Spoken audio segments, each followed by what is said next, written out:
แต่ก็ดีละที่ได้ก่อนเจ้าเรียนเนี่ยเป็นเจ้าแขนซองเลยตามอ๋อรับมัน2 ชั่วโมงก่อนนะผลอ๋อเรียนออกนะอันนี้ไปก่อนเลยกะ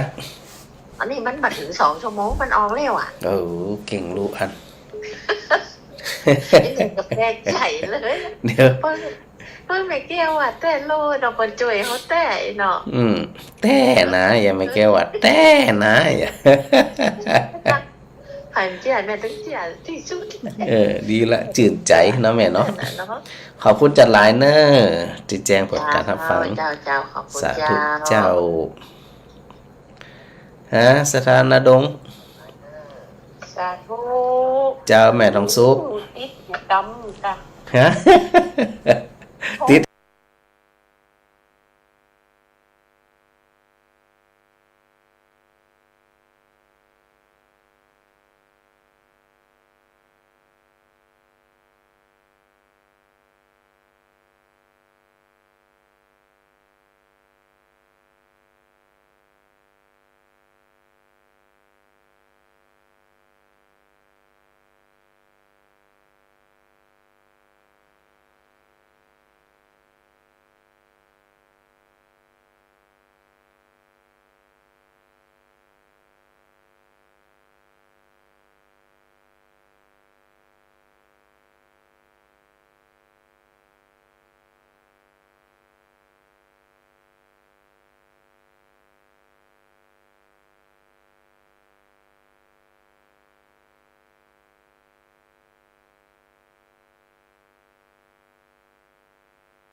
ดู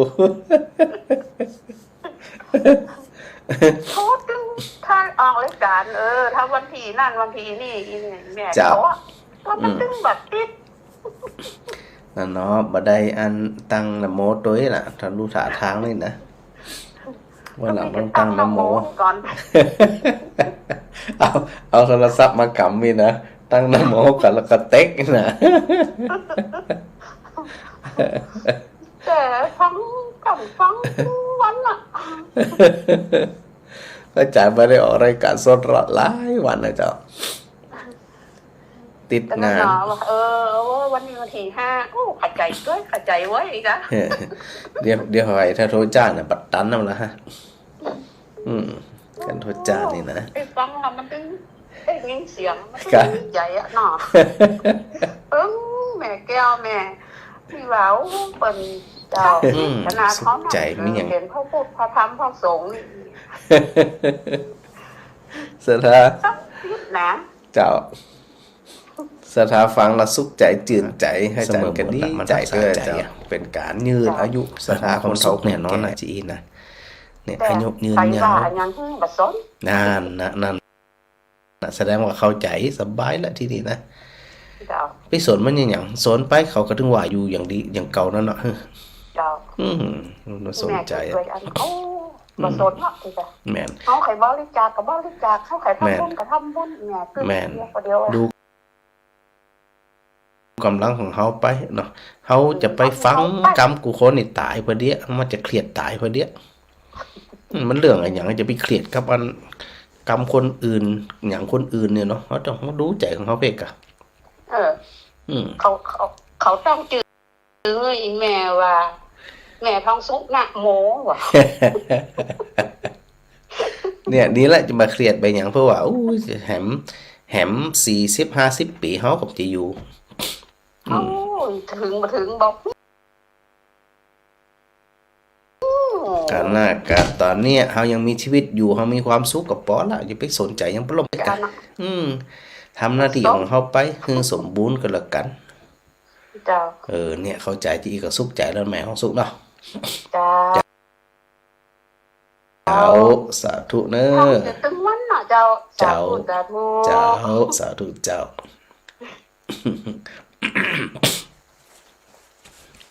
เรื่องนั้น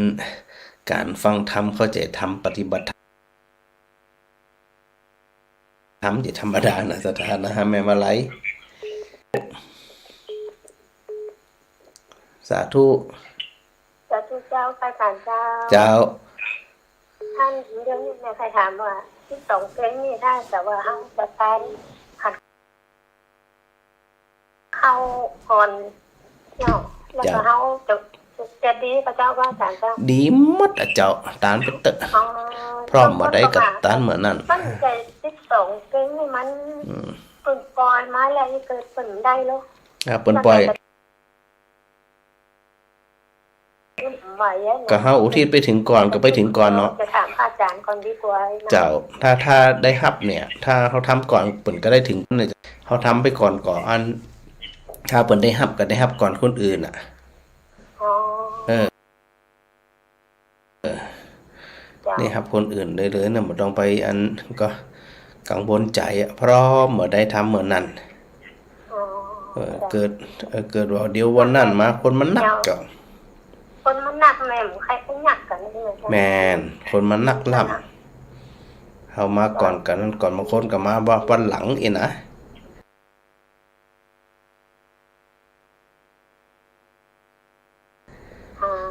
อ๋อ เนี่ยเฮาก็ อันนี้จะแม่จะไปตานเนี่ยก่อนดีกว่า เจ้าตามก่อนดีกว่าเจ้ามันจะได้แบบเบ็ดเสร็จกันเนาะสะดวกด้วย เวลาวันนั้นนี่มันหยัดกันกับเข้ากับสาวมันสิ่งที่เฮาเพิ่นมักอันใดมันจะซื้อใส่จะยากใส่ที่เพิ่นได้กินนี่นะเจ้าเนาะ เจ้านะทำได้เลย ค แม่ นหลายนี่มันก็กับเข้าบางอย่างเพิ่นก็ได้กินบ่หมดนะมันของจะเสียแต่มักเป็นคนเดียวนี่นะเจ้า ดีละหึงไปก่อนได้กินก่อนเนี่ยนะแม่เนาะ เจ้า เจ้าพร้อมนะทำได้เลยนะ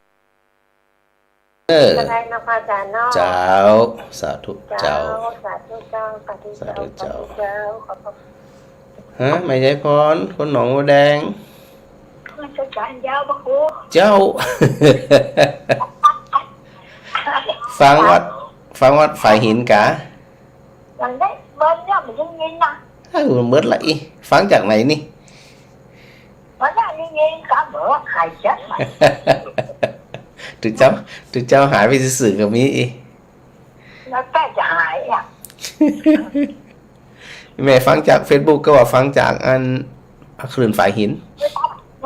thôi sắp cái อ๋อ nóว่าสายนี่นะ ฟังจากฝ่ายหินเนาะ เออ 104อาจารย์พระครูสมวิสุวัตขอบคุณตุย ขอบคุณขอบคุณอาจารย์ตุยเนอแม่ฟังชัดดีนะ ฮะ ฟังชัดดีเนาะ เจ้า เจ้า คุยกับมัน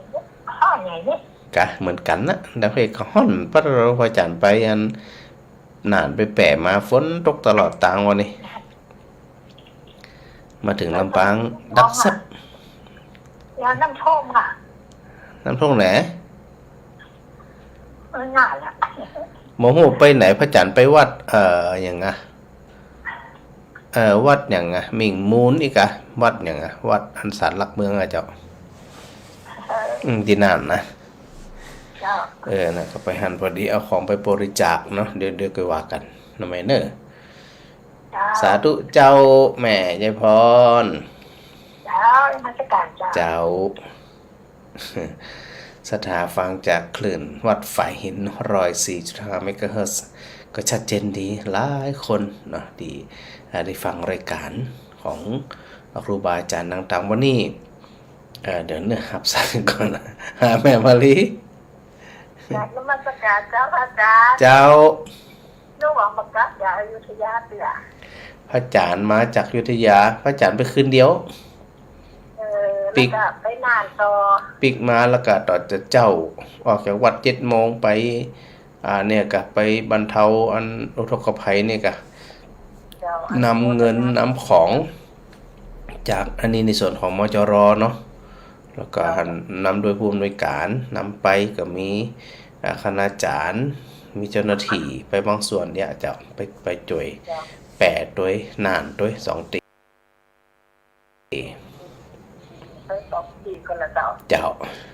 ถ้าหน้ากันยกแม่มาพออันพระอาจารย์มาทั้งมาเย็นวันนี้ เจ้ามาถึงก็โอ้ยมันยังไม่ได้พักแต่ละนี่นะ วันนี้อ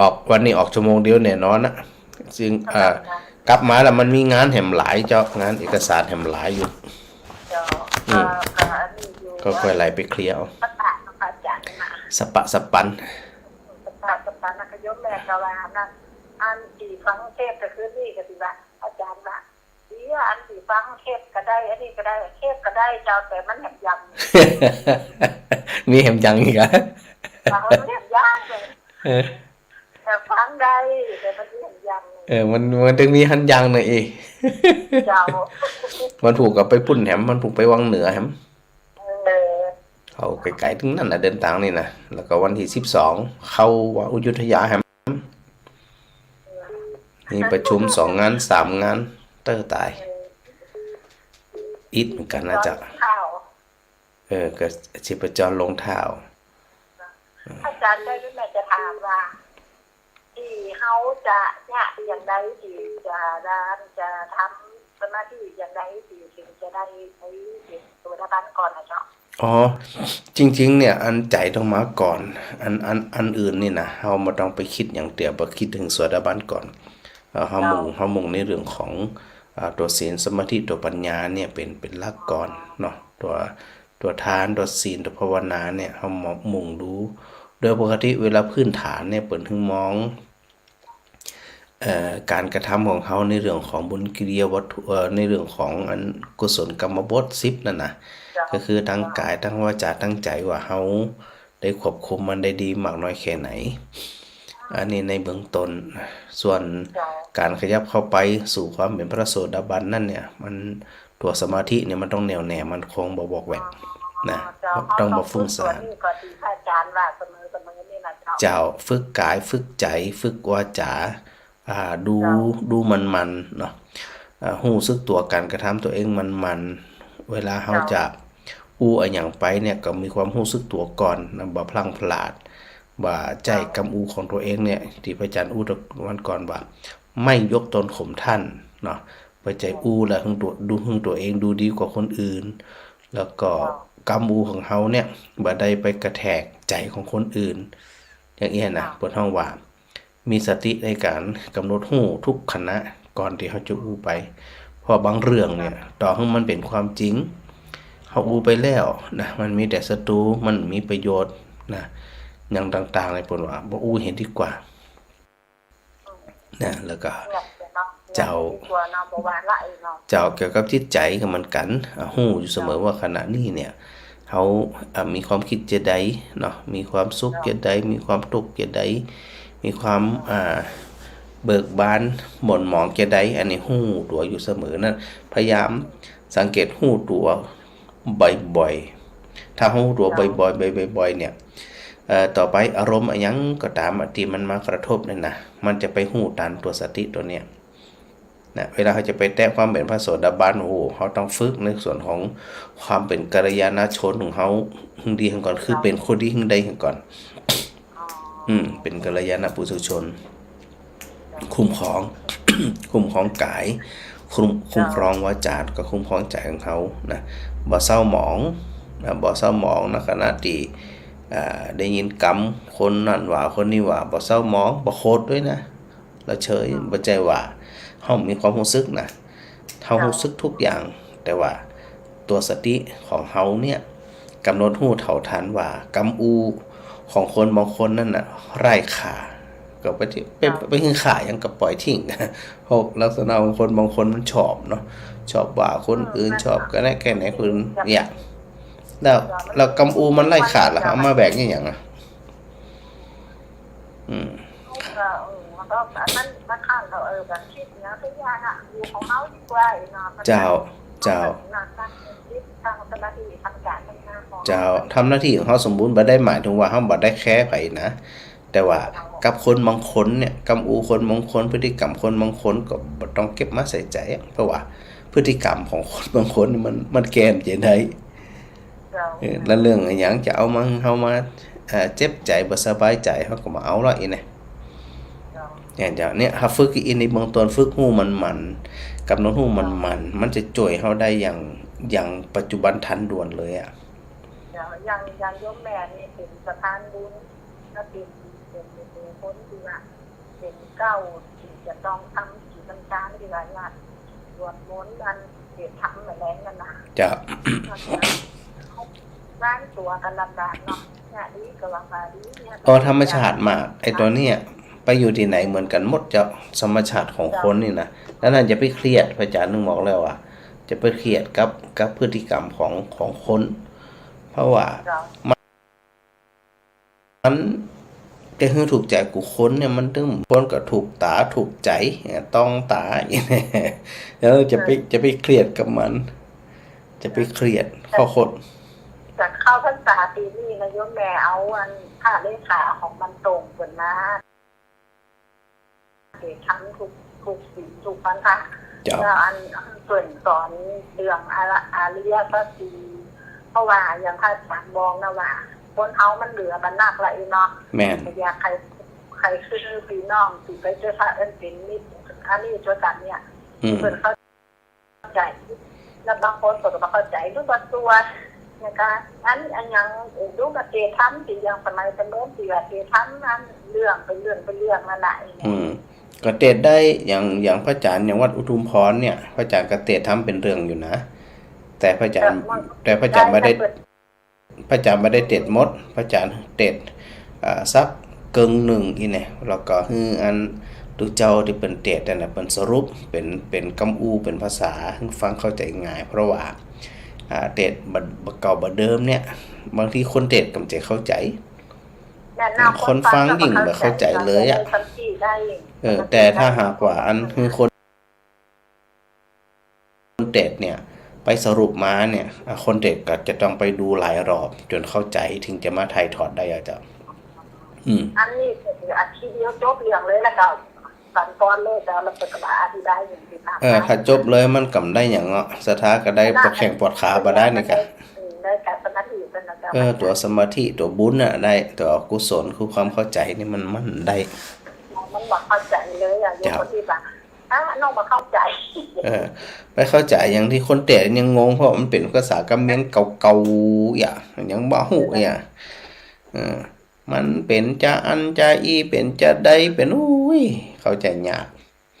แต่ละปีนี่โยมแม่เลยปัดเปลี่ยนว่าคือทำความเข้าใจอริยสัจสี่ครับของพระพุทธเจ้าเลยเจ้าตัวอริยสัจสี่ก็ก่อยๆอธิบายทีละข้อเพราะว่าโดยละเอียดแล้วนะละเอียดมากเนี่ยนั้นในเบื้องต้นก็คือต้องเข้าใจที่พระอาจารย์พูดถึงว่าต้องฝึกสติสัมปชัญญะคือฝึกนี่กำหนดหูมันเร็วๆแล้วพอเฮากำหนดหูมันเนี่ยความเป็นสัจธรรมการเข้าใจสัจธรรมความเป็นจริงที่พระอาจารย์ย้ำอยู่เสมอว่าโดยที่สุดถ้าเฮาเข้าใจแล้วเนี่ยมันบ่มีหยังเกิดขึ้นแล้วตั้งอยู่เลยทุกสิ่งเกิดขึ้นแล้วดับไปบ่ว่าจะเป็นกรรมบ่ว่าจะเป็นการกระทำของไผเกิดจากแต่มันบ่สามารถอยู่ที่เดิมได้มันเกิดระดับถ้าหากว่าตัวสติสัมปชัญญะสติปัญญาเกิดขึ้นเนี่ยมันจะบ่ไปใส่ใจเลยเพราะว่ากำอูนั้นก็ได้ยินปุ๊บก็จบไปทำหันมันบ่มาคิดต่อนะเพราะมันไปเข้าใจว่ามันบ่อยู่ซึ่งมันบ่อยู่แต่นะถ้าเขาเข้าใจที่มันก็มันมีความหมายอย่างกำอูของคนแต่ละคนเนี่ยเข้าใจเรื่องการเกิดดับนี่นะ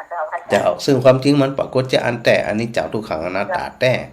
แต่เฮายังถ้าเฮายังโคตรอยู่เฮายังชอบด่าชอบว่าชอบอาฆาตอยู่แสดงว่าเฮาบ่เข้าใจอย่างเลยบ่เข้าใจความจริงที่ห้องว่าตัวสัจธรรมอย่างเลยเฮาบ่เข้าใจถ้าเข้าใจมันจะได้ถึงโคตรเพราะความเป็นจริงเนี่ยมันจะโคตรไผในเมื่อมันดับไปแล้วมันบ่อยู่แล้วเนี่ยถ้าเฮาเข้าใจที่บนคำว่าก่อให้เกิดความเข้าใจในสัจธรรมที่ในเบื้องต้นที่พระอาจารย์ได้บอกว่าบ่มีไผที่จะอันเนี้ยคือทุกคนเนี่ยชอบเฮาบ่มีอย่าไปคิด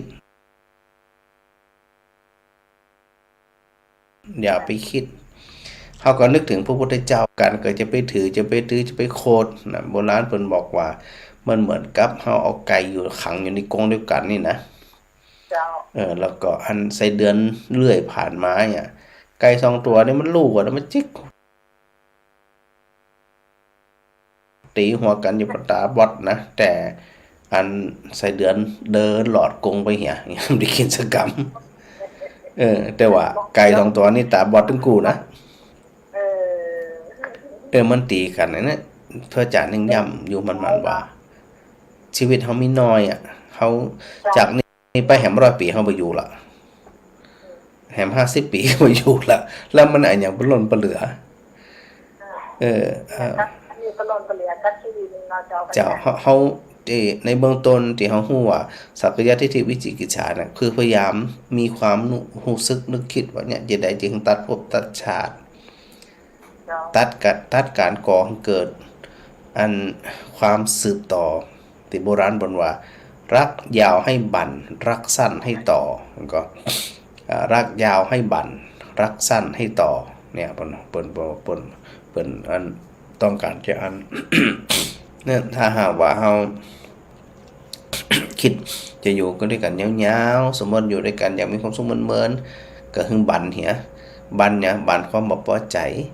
บันความบ่พอใจบันความบ่ชอบใจกับบันตัดขวางเหีย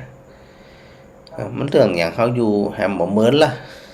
เวลาเฮาน้อยๆเนี่ยเฮาจะไปเครียดกับมันหลายเสียเวลาแต่ละเนาะเสียเวลาเสียความคิดเสียสุขภาพกายสุขภาพจิตเสียหมดอ่ะก็ถ้าเราเข้าใจความจริงที่เนี่ยว่าโดยความเป็นปุถุชนแล้วเนี่ยบ่มีไผที่จะสมบูรณ์แบบ 100% แน่นอนเจ้าถ้าเข้าใจที่เฮาพิโคตรไผจังไผเพื่อหยังบ่เดี๋ยวนี้เราถ้าหากว่าเฮาจังมันก็จิตก็ไปก่อเกี่ยวก็ไปปะกันมันหือจัดนามันทำหลายจัดปะกันอยู่อ่ะกลัวบ้านแต่เราขอบ้านแต่ที่จะป้อนแล้วไปเดียวกันนั่นน่ะถ้าเฮาบ่อยากปะบ่อยากนั่นก็คือเนี่ยจะได้จะมันเกิดก็ต่อเมื่อจิตมันตัดที่เฮาได้ยินว่าตัดกรรมนี่คือเนี่ยตัดเอาตัวสติปัญญาไปตัดเนี่ยที่ว่ากรรมของเฮานั่นแหละเจ้าตัดเลยตัดขวางเลยเฮาประสานต่อมันจะยืดยาวจะได้อ่ะเฮาก็บ่ต้องไปอันใส่ใจอย่างมันนักขอเพียงแค่ว่าเฮาทำหน้าที่ของเฮาเต็มที่ตามกำลังเฮามันอาจจะบ่สมบูรณ์ 100% อยู่แล้วเนาะครับอย่างสมมุติเฮาคนหนึ่งไปทำดีกูได้กูอย่างสำเร็จกูอย่างให้มันน่าจะมีในโลกนี้นะแต่ว่าเฮาก็บ่เคยจะได้ย่อท้อเนาะทำไปก่อยเป็นก่อยไปก่อยทำนี่นะหักโหมหนักเดี๋ยวก็หมดสภาพกันก่อนตายก่อนเงี้ยนี่ยสกรรมจะไปเครียดนั้นก่อยเป็นก่อยไปแยกกันเนาะโอเคเจ้าสาธุเจ้าสาธุเจ้าเนี่ยกันที่พระอาจารย์ได้บอกสดาอยู่มันนะว่าเวลาฟังธรรมเนาะที่จะเป็นประโยชน์ได้ก็ต่อเมื่อเขาเข้าใจที่นะเข้าใจแล้วก็น้อมนำไปประพฤติปฏิบัติพอน้อมนำไปประพฤติปฏิบัติแล้วก็กลับมาดูสภาพจิตของตัวเก่าว่าเขายังโคตรอยู่กอเขายังอาฆาตอยู่กอเขายังจังอยู่กอทนทุกข์ทรมานลำบากในวัฏสงสารนี้บ่ฮู้จักจบสิ้นแน่นอนบ่จบบ่สิ้นแน่ๆแต่ถ้าใครอยากจะอยู่ต่ออย่างต่อก็ตามสบายไม่ว่าพายุแล้วเจ้าแม่จันโอ้ยเจ้าสาธุเจ้าแม่จันดีพระอาจารย์นี่หายมันแต่ครั้งเหมือนกับวัดจีไก่ภูมิปุ่นอย่างก็มูนั่นแปลงกลมนี่มันของเก่านี่ว่ะแต่คืนกับแม่นกตีกับพังเทพตีพระจันทร์หวานนั่นกับแม่จันนี้หวานพระจันทร์บอดมาเมินมีฤทธิ์มีเดชหายตัวติ๊กๆอีเนี่ยนี่บัดได้หยุดในยังได้นั่นเนาะมันตึงบรยุทธ์ในยังได้นะงานนี่มันตึงอาจารย์ก็ตัดนกตัดใจยังเลยพองกับแม่ขวาอาจารย์บ่อยดูว่าใครจะมีสมัยแต่เจ้าเนี่ยตี3เกิงตี4นะแต่เจ้านี่นะจนถึงบัดเดี๋ยวนี้ยังไม่ได้พักเตียเจ้าวันนี้หนูไปไหนเจ้าวันนี้อันขวายมันจะขวายสักกรรม7 โมงก็ไปแปะไปนานจะไปแจกของมอบเงินงานมันหนักไหมงานมันหนักเจ้า แต่ก็พยายามรักษาแต่พระอาจารย์บ่ได้เครียดนะการทำงานพระอาจารย์บ่ได้เครียดแต่ว่างานมันหลายบ่ได้ได้เครียดทุกครั้งเราเองก็ดีใจนั่นน่ะยิ่งโดยแม่ขี้โคตรแม่เป็นคนขี้โคตรนะโคตรง่ายมาเดียวที่บอกโคตรยังไหวแล้วบ่สนใจเนาะยังว่าจะไปวันภูมิเจ้าว่าจะไปรอพระอาจารย์สมชาติที่หน้าโรงเรียนปรวจจะมาตีห้ากึ่งแม่จะไปตั้นยังเหรอบ่ตั้นกันอันเอาไว้ให้มึงตอนเย็นจะมาแวะเอาพอจะไปนึ่งหนังอยู่อีเจ้าไปเจ้าก็กลัวก็นู้ว่าจันหน้าโรงเรียนคนไต่มันนะรถจนของมันนะมีใครไปส่งลูกเบาก็ไปทำงานเหี้ยเป็นที่พระอาจารย์วางกันถ้าสะดวกก็ไปบ่สะดวกก็บ่ต้องไปเม่นใจใครไปตัวพอเปิ้นจะม่วนนี่มาได้ไปเขามือไปผมผู้เฒ่าผู้แก่โดยบางคนบ่สะดวกโดนหนน่ะเขาก็เป็นห่วงเนาะก็อันนึงถ้าเฮามีกำลังส่งไปปัจจัยกะของกะกะส่งไปร่วมหรือบ่มีก็เนี่ยส่งจิตส่งใจส่งพลังแห่งมุทิตาจิตไปน้ำให้3แพ็คกะติ292ที่เป็นพระหวายเปิ้นที่เปิ้นจะไปตานเตียนเปิ้นบ่มาเอาสักกรรมนี่ก็เลยรักษาไว้นี่เนี่ยน้ำโตหาเปิ้นเจ้าทำไปเด้อแม่ไปแจกน้ำส้มก็เลยบอกเปิ้นว่าแววพระจันทร์ไปแวะได้หยังแม่มารอพระจันทร์ดีกว่าแต่เจ้านี่เปิ้นว่าไปตี4กึ่งโอ้หาเปิ้นตะกี้ว่าแม่จะไปตั้นหยังว่าอาจารย์ไปคนโดก็กลัวไปเจ้าอีกอ่ะก็เป็นหยังเอาเนี่ยเอาสะดวกไหมเอาสะดวกบ่ต้องไปคิดจังหลายเนี่ยตอนเย็นก็ได้อันน่ะเดี๋ยวจะมาห้ามอยู่อีกพอได้ติดปุ่นมาก่อนอีกมันจะไปนิ่งนานอยู่มันจะแดงนานอยู่ก็เป็นหยังก็ปรับไปเนอะแม่เนอะเจ้าสาธุเจ้าสาธุเจ้าก็ดีใจชื่นใจสดาฟังแล้วก็ปากันทิ้งของที่มันเนี่ยจิตมันนักนะทิ้งไปปล่อยไปงานแม่ว่ามันจะนักนะแต่พระอาจารย์ก็บ่ค่อยเครียดมันน่าจะเครียดนะสถานะในความรู้สึกตัวเก่านี่นะแต่ว่ามันบ่ค่อยได้พักผ่อนเต็มที่แค่นั้นนะโดยทั่วไปก็ยิ่งเฉพาะโดยในการออกรายการที่อีซัมไห้ยิ่งถือว่าเป็นการพักผ่อนนำปัจจัยเป็นถือว่าเป็นเรื่องตรัสรำจานที่เอเนี่ยมีได้ได้จ๋าเนาะได้นำหลักธรรมมาอธิบายมาบอกมากล่าวศรัทธาถามปัญหาธรรมได้ได้จ๋ากันเนี่ยมันมีความสุขนะศรัทธานะไม่ได้เครียดอย่างแม่กับแก้วต้องโทรมาใหม่มันขึ้นที่หน้าจอแม่หน้าจอคอมมันบ่ได้ขึ้นที่โทรศัพท์นะถ้าโทรในไลน์มานี่นะมันอยู่ในนั่นไปเหียลองโทรมาใหม่ต้องให้มันปรากฏดีอันโทรศัพท์เนาะมันถึงจะรับได้นะเมื่อที่พระอาจารย์ได้ถึงในวันก่อนโอเคนี่ได้ละฮะนมัสการเจ้าไลน์นี่ได้อยู่กับปะยุ่งจัดรายการกับเจ้าอันนี้อันบ่เกี่ยวเพราะว่าอันพระอาจารย์อันเวลาจัดรายการในพระอาจารย์ใจคอมพิวเตอร์เวลารับใจอันมือถือเจ้าแต่ถ้าเป็นว่าถ้าอาจารย์ก็ไปน้ำท่วมกับเจ้าเอาเสื้อผ้าหยังไปกับเจ้า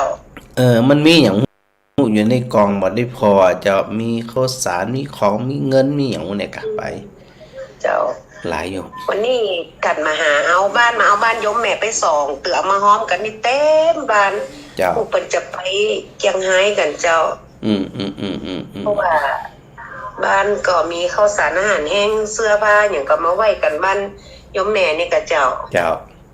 ก็ต้องปุ้นเปิ้นหอมกับเจ้าที่วัดบ้านอุทุมพรนะเจ้าพระอาจารย์ในตัวของพระอาจารย์เองเนี่ยพระอาจารย์จะหอมในวัดอุทุมพรเนี่ยบ่ได้ประกาศเจ้าในตัวพระอาจารย์เองก็ทำในหลายส่วนอยู่หลายกลุ่มเจ้านึกว่าถ้าจะไปแห่มสักตังใดเมืองนานก็ตั้งเอิ้นตั้งบ้านยมแม่เขาเจ้า ได้กะจะเอาแต่ติทันอาจารย์เพิ่นก็บอกว่าที่เหลืออยู่นี่จะเอาไปเมืองน่านไปบัดเสียงวันนี้ไป 4-5 กันรถก่อนโยมแม่ก็ชวนหลานไปจ่วยเพิ่นขนของมาแลงนี่ใส่รถแพ็คจ้ะแรกจะรถไปจ่วยเพิ่นบอกว่าเต็มแล้วแม่5 กันละก็เลยไปจ่วยไปคนแขวคืนมาเฮียน้องจ่วยกันไปเนาะน้ำใจคนไทยเนาะเจ้าท่านอาจารย์ไปหาที่ไหนได้คนไทยบ่ทิ้งกันบ่ทิ้งบ่ขวางกันอาหารแห้งยกแม่เขาก็แปลงเป็นแพ็คถุงยังชีพน่ะใส่ไปอันหยังมาหอมก็ใส่มัดเนาะให้กันปะโทแต่ตอนที่พระอาจารย์ไปนี่แห้งหมดแล้วเจ้าแห้งแล้วก็เปิ้นก็ขาดครัวหลายอย่างเนาะเจ้าแน่นอนยังบางบ้านน่ะเนาะบางบ้านบางครอบครัวก็ยังบ่ฟื้นกำเตือเจ้าแต่ว่าโดยผู้ประภัยนะมึงนานถึงโดนกูปีเนาะเจ้าก็เนี่ยจะได้มันเนาะมันเป็นธรรมชาติอ่ะเนาะน่ะลึกล้ำแต่แล้วแม่ไปวัดของครูบาน้อยตะเหมือนน่ะเปิ้นเป็นองค์ขันลงดอยนะเจ้าท่านอาจารย์ในเหมือนจะน้ำท่วมดีแม่น้ำเนี่ยแม่น้ำนานบางเหนือก็ออกวันนั้นถามน้องคุณว่าบ่ท่วมหรือว่าท่วมลูกคุณนะฮู้มันเป็นบางพื้นที่เนาะสาธุแม่สาธุเด้อท่านอาจารย์เนาะเจ้าสาธุเจ้าถ้ามีโอกาสตึงเข้าไปแอวหาเนาะเจ้ายินดีเจ้าไปกราบท่านอาจารย์สาธุเจ้าสาธุเจ้าจำหลักธรรมที่พระอาจารย์ได้อู้ถึงในครั้งก่อนว่าธรรมะในกูเนี่ยนะก็คือเป็นไปในฝ่ายเสื่อมแล้วก็ธรรมะที่เป็นไปในฝ่ายเจริญหรือว่าธรรมะที่มีคุณวิเศษนะสำหรับผู้ที่ได้ประพฤติปฏิบัติกันนี่นะมันจะชัดเจนมากเลยเนาะนั่นก็คือโยนิโสมนสิการกับอโยนิโสมนสิการโยนิโสมนสิการก็คือการไตร่ตรองพิจารณาอย่างทวนทีถึงความเป็นจริงที่เกิดขึ้นบ่ได้แบบฉาบฉวยเหมือนเฮาใจชีวิตในสังคมเฮาเนี่ยเฮาไปเสพสื่อเนาะเสพสื่อจากอินเทอร์เน็ตจากไลน์จาก Facebook จาก Insta ตัวใจโยนิโสมนสิการเห็นชัดเลยว่าอันไปค้นหาต้นต่อซึ่งหลายเรื่องเฮาบ่สามารถจะรู้ได้ข่าวที่ออกมาคนนั้นเป็นเช่นนั้นคนนั้นเป็นเช่นนั้นความจริงเฮาก็สิรู้เฮาก็ได้ยินมาได้ฟังมาแล้วก็นั่นเป็นจังว่าใจโยนิโสมนสิการทวนทีจะไปด่วนสรุปด่าเขาเตือจะไปด่วนสรุปชื่นชมเขาเตือ วางใจให้มันเป็นกลางนะมาจังมาหลงนะเพราะว่าบางเรื่องมันจะหูความจริงอันเนี้ยโดยทั่วไปแต่ว่าการใจโยนิโสมนสิการในหลักของพระพุทธศาสนานั่นเนี่ยเปิ้นถึงเฮาได้พอถึงสิ่งที่มันเกิดขึ้นติริอูกับแม่มารีตะกี้นั่นนะว่าเมื่อสิ่งใดก็ตามที่มันเกิดขึ้นใจโยนิโสมนสิการคือไตรตรองพิจารณาเห็นชัดๆเรื่องราวทั้งหลายเหล่านั้นจะไม่ฉาบฉวยเค้นถึงเห็นเลยหู้ถึงเห็นเลยในเรื่องของอริยสัจสี่ก็เหมือนกันเนาะมันก็ทุกข์สมุทัยนิโรธมรรคก็เป็นกระบวนการในการที่จะต้องใจโยนิโสมนสิการว่าเรื่องราวเหล่านั้นเนี่ยมันเกิดขึ้นพอมันเกิดขึ้นแล้วหูตัวหรือไม่ว่ามันเป็นทุกข์ใจการเกิดการแก่การเจ็บการตายเนาะการพลัดพรากจากคนที่เฮาฮักการที่ได้มาครอบครองสิ่งที่เฮาบ่ต้องการเป็นทุกข์ก็เฮาบ่ได้ในสิ่งเฮาอยากได้มันก็เป็นทุกข์ไอตัวทุกข์ที่ว่าเนี่ยเขาจะไปมองเพียงแค่ว่ามันทุกข์อย่ามองแค่นั้นในสังคมของเขาเนี่ยมันจะว่าอยู่ง่ายมันก็อยู่ง่ายจะว่าอยู่ยากมันก็อยู่ยากนะยิ่งโดยเฉพาะในส่วนของผลกรรมเนี่ยยากมากเลยซึ่งโดยปกติของคนทุกคนเนี่ยก็ต้องปรารถนามันก็ ปรารถนาจะมีชีวิตที่ดีปรารถนาครอบครัวที่ดีปรารถนาคนใกล้เคียงของเขาเป็นคนดีปรารถนาคนในองค์กรของเขาเป็นคนดีปรารถนาคนในหมู่บ้านเขาเป็นคนดีเขาปรารถนาไม่ดีทั้งหมดเลยตึงหมดตึงมวลเขาปรารถนาหมดเลยแต่ถามว่าเขาจะได้สมปรารถนาทุกอย่างก็เป็นไปไม่ได้ยากถ้าทุกอย่างนะแต่เมื่อเขามีกำลังแห่งสติสัมปชัญญะมีกำลังแห่งสติปัญญาแล้วเนี่ยเขาจะอยู่อย่างใดให้บ่มีปัญหากับตัวเขาบ่มีปัญหากับคนอื่นสถาหสังเกตนะบางคนเนี่ยบางคนเนี่ยสามีภรรยาผัวเมียเนี่ยทะเลาะเบาะแว้งกันนะทุบตีกันด่ากันท้อกันเข็นฆ่ากันมันเป็นไอ้อย่างที่มันต้องดึงเนี่ยมันมาปะกันถ้าบอกห้องว่าเป็นกรรมแล้วมันจะเป็นอย่างสถาหลักกรรมนี่เป็นอจินไตยด้วยนะเป็นอจินไตยเป็นโลกวิสัยเป็น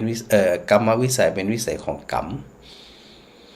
ซึ่งอดีตชาตินั้นมาหู้ไงว่าเขาสังเกตบางทีเขาอ่านข่าวก็อยู่สองคนผัวกับเมียนะผัวก็ตึงทุบตึงตีตึงเตะตึงถีบตึงสะปะสะปันเมียกัดหน้าปูดหน้าบูดหน้าบวมตาจ้ำถามว่าเลิกก็เลิกขโมยแต่ก็นั่นแหละอย่างที่อันเท่าได้หันนะเนาะที่พระพุทธเจ้าตรัสถึงในเรื่องอบายมุขเพราะเราผ่องเพราะยาผ่องเพราะสะปะสะปันนะมันยังบ่มีสติพอบ่มีสติแล้วมันก็ยาก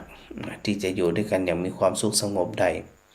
ทั้งที่หูทั้งที่หันทั้งที่มีประสบการณ์ก็แล้วไอ้ตัวกรรมเนี่ยมันตะหล่อมคนเนี่ยโดยปกติกรรมเนี่ยมันเป็นเรื่องของปัจเจกะเป็นเรื่องของเฉพาะตัวแต่ไอ้ตัวเฉพาะตัวถ้าทำกรรมรวมกันมาทางใดทางหนึ่งนะบ่อยจนเกิดเป็นความชินช้าเนี่ยนะมันกรรมทั้งหลายแล้วนะมันก็จะตะหล่อมคนเราเนี่ยมาปะกันเจอกันแล้วคำจะมีความสุขเขาก็หันแล้วบางบานเนี่ยปอไปยังแม่ไปยังลูกไปยังทั้งที่อยู่ด้วยกันกับนี้มีความสุขแต่ก็มีหลายครอบครัว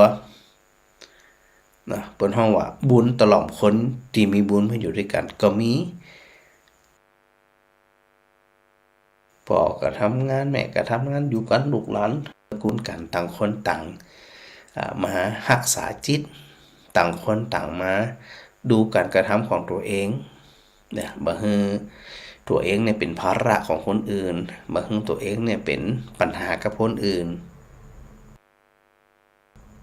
พอต่างตุเจ้ามันต้องเป็นที่อีกะก็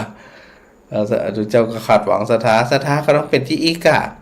มันไม่เป็นได้จะใดก็มันเป็นแบบได้อยู่แล้วแต่นั้นในลักษณะที่จะอยู่ด้วยกันอย่างมีความสุขแล้วก็เฮาเนี่ยเป็นผู้ที่สร้างขำเป็นผู้ที่จุดกำเนิดเป็นสมุทัยก็นั่นตัวโยนิโสมนสิการที่อู้ถึงตะกี้เนี่ยเขาจะต้องรู้แต่ถ้าเขาดูแต่หูแต่หันแต่ความเป็นจริงปรากฏขึ้นสว่างไสวขึ้นเนี่ยเขาก็จะบ่เป็นคนที่ประเภทรับตาเดินนะทั้งที่บ่วันเนี่ยพระอาทิตย์ตะวันส่องแสงสว่างแจ้งจังปา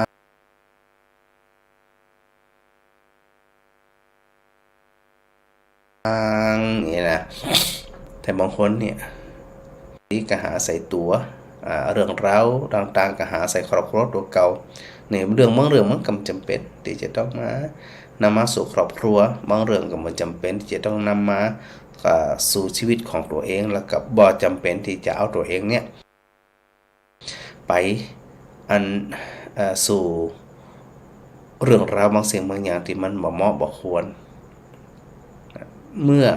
เขาใจโยนิโสมนสิการใจความไตร่ตรองพิจารณาหันด้วยทวนทีเด็ดแต่แล้วเนี่ยเขาก็จะปลอดโปร่งละ หลอดป้นนะเขาก็จะเป็นผู้ที่หลอดป้นจากบ่วงที่ดึงเข้าไปเนี่ยที่พระอาจารย์ได้อวนก่อนคือถูกน้ำที่มันวนเนี่ยมันดูดไปหญิงน้ำท่วมเนี่ยก็ศรัทธาหันน่าจะหันเนาะน้ำมันวนเป็นกวงนะวนแล้วดูดเข้าไปเนี่ย ชีวิตเขาก็เช่นเดียวกันบางทีเนี่ยเขาก็มักจะถูกอวิชชาหรือถูกความมืดบอดเนี่ยดูดเข้าไปเขาก็หลงละเริงว่าโอ้มันงามรู้มันดูดมันงามเป็นเกลียวเนี่ยโดดเข้าไปเด่นใต้สถานเดียวสถานไอตัวกรรมเนี่ยบางทีเขาก็มันบ่มาสามารถหาคำตอบแบบละเอียดละออใดของแต่ละคนนะแต่การใจโยนิโสมนสิการอย่างน้อยที่สุดในจากนี้เนี่ยเขาไปดูเนาะเขาไปดูไปหูไปหันว่ามันเป็นจะได้เขาเป็นจะได้คนนั้นเป็นจะได้คนนี้เป็นจะได้ก็อยู่ที่เอี้ยนะแล้วก็ตัวของเขาเองเนี่ยมีความปรารถนาทุกคนปรารถนาสมหวังแต่ไอ้สมหวังที่ว่าเนี่ยมันมักจะมีความผิดหวังแฝงอยู่เสมอในสถา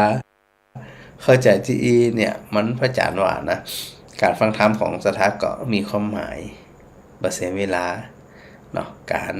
ฟังแล้วเข้าใจประพฤติปฏิบัติตามซึ่งการประพฤติปฏิบัติเนี่ยคนอื่นก็เป็นเพียงแค่แบบอย่างซึ่งเขาคำจริงหูความเป็นจริงแต่เมื่อใดก็ตามที่เขาหูแต่หันแต่เข้าใจแต่เขาหูโดยเฉพาะเองปัจจัตตังเวทิตโพวินยุหิเนี่ยเป็นผู้รู้เฉพาะตนหูเฉพาะตนสันทิฏฐิโกหูเฉพาะตัวเองถ้าบ่ถามเขาจะหูได้จะได้เขาก็บ่สามารถที่จะหูได้ดังนั้นเนี่ยตัวโยนิโสมนสิการคิดพิจารณามันเพราะเป็นธรรมะเป็นคุณวิเศษที่จะนำไปสู่ความวิเศษนำไปสู่ความสุขสงบแล้วก็นำไปสู่การป้นทุกข์ป้นสุขป้นความรำไรรำพันโดยประการทั้งปวงอย่างแน่ๆนะสถานในเมื่อเขาเข้าใจเนาะเข้าใจแล้วก็ประพฤติปฏิบัติแบบนี้เนี่ยว่าพยายามใส่ใจมันนะไตรตรองมันอย่าด่วนสรุปหลายเรื่องเนี่ยเวลาเขาด่วนสรุปเขาก็แย่เขาก็ถูกหลอกไปเหี้ยเขาก็เป็นเหยื่อไปเหี้ยมันก็บ่ใจเสียงตีควรประพฤติปฏิบัติเนาะสถานเนาะเจ้าแม่เตา ฮัลโหลแม่เตาเจ้าจะได้สมาธิหรือเปล่าฮะพ่อจะได้หาจะเล่นสมาธิเนาะยังไงเขาบัติดอีกเจ้ายังอ่ะนี่หมายเลขขั้นเรียกนี่หมายเลขขั้นเรียกคิดก่อนมันพ่อจันทร์บ่แน่ใจว่ามันจะเป็นเครือข่ายที่พ่อจันทร์ใจอยู่หรือไม่เนาะอันนี้ก็เป็นมาเป็นช่วงที่คนโทรหาแล้วมันจะตัดของมันเลยแต่มันบ่โชว์จะได้เป็นติ๊กเนี่ยแล้วกะเจ้ามันจะตัดเลยได้ไหมล่ะโทรจะได้กลับได้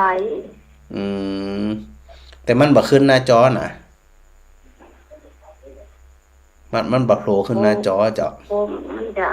ไม่เลขมันไม่หมายเลขเขาเรียกติ๊กเนี่ยอันนี้ก็บ่มันก็บ่ฮู้ว่าอาจจะเป็นสัญญาณอาจจะเป็นเครือข่ายหรือไม่เพราะบางคนจะนอนฟังมาได้นะนอนฟังแบบมีความสุขใจก็โอเคละนี่มาติดนี่ฝนกำลังตกค่ะฝนตกกะมึงยาวอ่ะบางยาวกะฝนตกเพบ่ตกเจ้าฮ้อนเหมือนกันน่ะวันที่16วันที่6ฝนจะตกกะตกทำละอีก็เจ้าขอถามต้องเจอที่มันฝันทันเปรกนี่มันเป็นยังไงจ้ะฝันทันเปรกกะอันทำบุญใส่บาตรที่สงฆ์กุศลไปให้เลยกะเจ้าทำบุญให้เลยอุทิศส่วนกุศลหยาดน้ำไปให้เหี้ยมันจะได้ฮับก็ได้ฮับอันได้ฮับก็เรื่องไผเรื่องมันเนาะเฮาเป็นผู้ที่ฮื้อเขาทำไปเหี้ยเป็นคนนี่เป็นบาปนักเนี่ยก็ยังว่าที่พระอาจารย์อู้ถึงกับเรื่องของกรรมมันเป็นเรื่องของเฉพาะตัวฉะนั้นตกเป็นอะไรนี่เนี่ยเป็นหมอที่ว่าหมอดำแย้เนี่ยเป็นหมอที่ดีอ่อนนะกรรมเป็นหยังกรรมให้เว้นมันเป็นหยังเขาว่าไปทำจะได้ก็ได้จะอ่านได้ไหมโ ก็บอกนี่จะอยู่มาพันต้นมันเป็นเป๊กไม่เนาะเป๊กเขาว่าเช่าอย่างนั้นมันกระทงทำบุญใส่บาตรหยาดน้ำเลยเนอะเจ้าทำได้เลยเจ้าเนาะได้ไปพูดไปเกิดเป็นนั่นไปนี่ฮะเนาะดีละเจ้าสาธุแม่อ๋อหยาดน้ำเลยเนอะเจ้าสาธุเจ้าเจ้าศรัทธาหลายคนที่โทรบัดติดโทรแล้วมันตัดนะจะไปว่าประจัดตัดเองนะมันบ่จะขึ้นหน้าจอนะศรัทธานะมันก็อันนี้มันเป็นระยะหนึ่งนะมันก็ติศรัทธาวานั่นนะเป็นระยะหนึ่งบางคนกระโทรง่ายนะฮะไม่อ้อยมันสการเจ้าก็ฟังก็ว่าจะเป็นเทพอยู่ฮะเป็นเทพจะได้ตัวเจ้าแตะตัวเจ้าหว่าเทพสีได้ปูมันก็อ๋อตัวหว่าเทพปีนแล้วอย่าเทพปีนแล้วของศรัทธาฟังนี่ก็มาได้กับกลมไฟกลมร้อยนั่นหรอกกะมันเป็นช่วงที่อันนั้นอย่างอันนี้ยังไม่ได้อู้เดี๋ยวนี้เนี่ยกลมนี่เนี่ยไม่ได้อู้กับเจ้าวัดเดี๋ยวนี้ทั้งแล้วก็หวานคือใจหวาน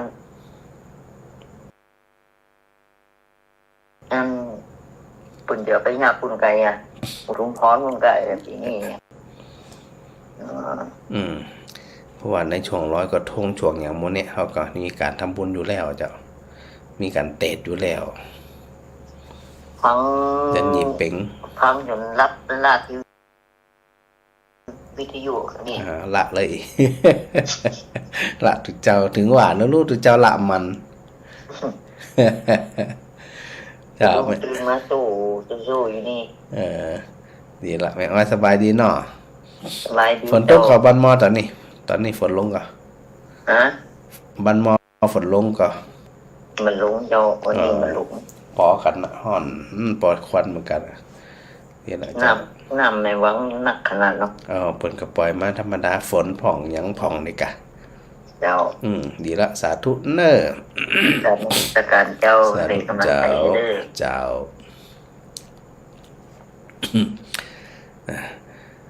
แม่พิมมาลานะกับสาธุเจ้านะแม่โบตองอินสุวรรณเสียงฟังชัดเจนดีแม่คำสวัสดีค่ะแม่คำเชื่อเมืองพานเจ้าอย่างนี้ดีกว่านั่นดัดไว้เหี้ยสาธุเนอร์แม่โบตองอยู่พะเยาสาธุโดยโยมความสุขโยทินนี่สาธุโดยโยมสทจินตภาธิธรรมานี่ลูกศิษย์จบเรียบร้อยไปรับปริญญาปลายปีนี้ละนะบ้านแม่ทะสาธุโดยเนอร์แม่กับสีขันแก้วนะกราบสาธุพระอาจารย์โยมต้อยนะโยมต้อยชนิดากรุงเทพนะปอยงยุทธมณีวันทักทายพระอาจารย์มาแม่เพนกาฟังสาธุนะ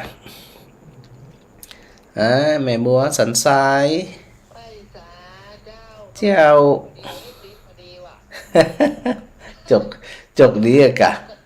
เลยพระอาจารย์โทรปุ๊บติดปั๊บเลยเนี่ยบางทีเนี่ยมันก็ง่ายนะบางทีมันก็ยากมันก็ง่ายรู้ป่ะมาลูกอันเอียวข้างบ้านมาเปิดจ้าพระอาจารย์ที่นี้พอดีเนาะมาโทรปุ๊บติดปั๊บเลยบางคนก็ง่ายนะบางคนมันอธิษฐานดีลูกนั่นตะกี้ฝนให้ตกยังไม่กำนะตะกี้นะเจ้ามันมืดมาว่ะพระอาจารย์อันนี้โสดเนาะโสดแต่กะทุกเจ้าโสดแต่นี่กะเปิดไปพอเมื่อแรงบ้านหลานหันว่าอาจารย์มันทำวัดเย็นหรอกเจ้าโอ้โจกว่าศาสนาของแม่บัวแท้ๆวันนี้นะกดกับเดี๋ยวเลยนะครับเลยเจ้าไม่สายนะเจ้าสาธุเจ้าแม่บัวสันสายบางคนก็เต็กแต่เนอสาธุเลยฮะแม่ข้ามแต่กี้มันดับไปกี่วันตัดไปเนี่ยเจ้า ได้ยินชัดเจนนี่หนอวิทยุเนาะโอ้อันป้าจังนะอยากกลับไว้ศาลเจ้ากลับไว้ศาลเจ้าตัวโทรไปหาปุ่นเลยเนาะนี่มันโทรรู้อ่ะมันหนัว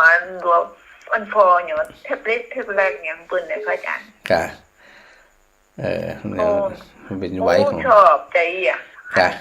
กองนั่นน่ะปกติกาโอ้ยังไงเลยพระอาจารย์อันที่รีบไม่ได้ตะวันมาตะวันละเจ้ามาตะวันละเจ้าก็ไปแปะไปหนานต่อผูกก็ไปวังเหนือต่อพันเราได้อยู่ในอย่างดูอยู่ในอย่างอ่ะเจ้าก็ดูแลเต่าที่ดูแลกันได้คนมากมาโอ้คนเสริมงามตายเป็นวันเล่นหนึ่งเดี๋ยวนี้ค่ะเป็นยังคนเกิดมากับตายกูคนนะแม่เป็นดวงเป็นยังไม่สบายจะปืนดีกว่าจะได้มันคำไปเป็นมันนะกะเนาะโดยดีสุดล่ะหัวจะได้ล่ะเป็นมันคนเขามันเกิดแก่จิตใจนะพระอาจารย์เนาะเจ้าจะไปเครียดมันจะได้มันก็ไปอยู่แล้วเจ้าสาธุเจ้าสาธุแม่กองคำนันตาปลูกนะฟังอยู่นะแม่เรนูชัยวงศ์นี่สาธุแม่ชุติการรอดพยัญสาธุสาธุวันนี้พระอาจารย์มาแล้วมาตั้งแต่ตะวันละตะวันมาถึงประมาณกี่โมงทุ่มก็โยมชดาพรเปียขันนะสาธุสาธุเจ้านี่ทักทายพระอาจารย์มาแม่สุนันทานะฟังอยู่เน้อแม่อัญชันวงจังเงินส่งดอกไม้มาสาธุยมรำไพนะไว้สาพระอาจารย์มาสาธุเจ้าโยมเตรียมฝากคำปะแล้วนมัสการวันผูกจะไปโจยน้ำท่วมวันผูกพระอาจารย์จะขึ้นวังเหนือเจ้าวันผูกนี่นะก็คงจะไปอันช่วงสักเที่ยงนี่กะวันผูกนี่นะเนาะหัดทำวัดสวดเย็นสวดมนต์เย็นตัวตะกุกตะกับมันยังเจ้าก็ให้ฝึกกันไปก็เป็นก็ไปเนาะโยมก่อนมาปัญญาคำนะพระอาจารย์เสียงแตกหนุ่ม เป็นหนุ่มแม่สมนบุญนมากับสาธุสาธุนะโมทนาบุญสาธุเรนเนอร์จะได้ในชั่วโมงหลังพระอาจารย์ก็จะได้นำเทพนะไม่ว่าจะเป็นเทพอันยังตินใดตั้งใดกันเนื่องจากว่ามีงานเดี๋ยวนะครับสายกัมนะฮัลโหล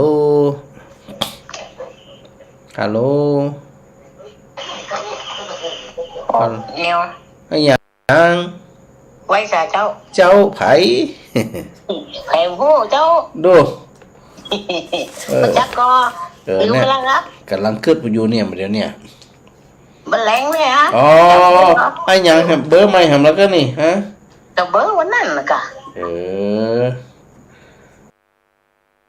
เดี๋ยวนักศึกษาสีบิดาโทรไปหา2 เดือน3 เดือนล่อเนี่ยแม่จันทิพย์นี่นะ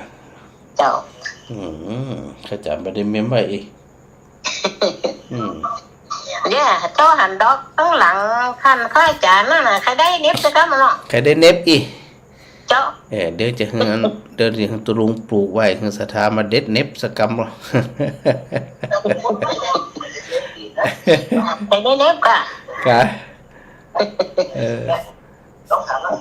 เป็นดอกมะลิอย่างเจ้างามดีเนาะเจ้าแม่สบายดีนะแม่เนาะเจ้าโต๊ะเจ้าก่อนตอนนี้บัดโต๊ะนะนี่ตอนนี่โต๊ะนะบ้านเจ้าเนี่ยอันนี้บัดโต๊ะละเดี๋ยวละบนรักษาเนอเจ้าสาธุเจ้าสาธุเจ้าเอาละครับขอบพระคุณครูบาอาจารย์ทุกรูปนะครับผมที่ได้มีเมตตานะแวะเวียนมาฟังกันเป็นครั้งคราวนะครับกราบขอบพระคุณเป็นอย่างสูงก็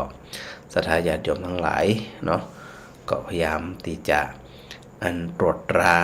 ใจของเราเองมันนะจะไปให้ความทุกข์ใจมองใจเศร้าใจมันนอนพวกขาแข็งงอนอยู่ในใจงอนโอ้ขาดทุนปรับใหม่ยังใหม่เนอะจะได้ก็ของธรรมะรักษาศรัทธาญาติโยมทั้งหลายธัมโมหเวรคติธรรมจารี ผู้ประพฤติปฏิบัติธรรมธรรมะย่อมรักษาเพื่อก่อให้เกิดความสุขเหมือนกันกูคู่กูคนเนอขอโมทนา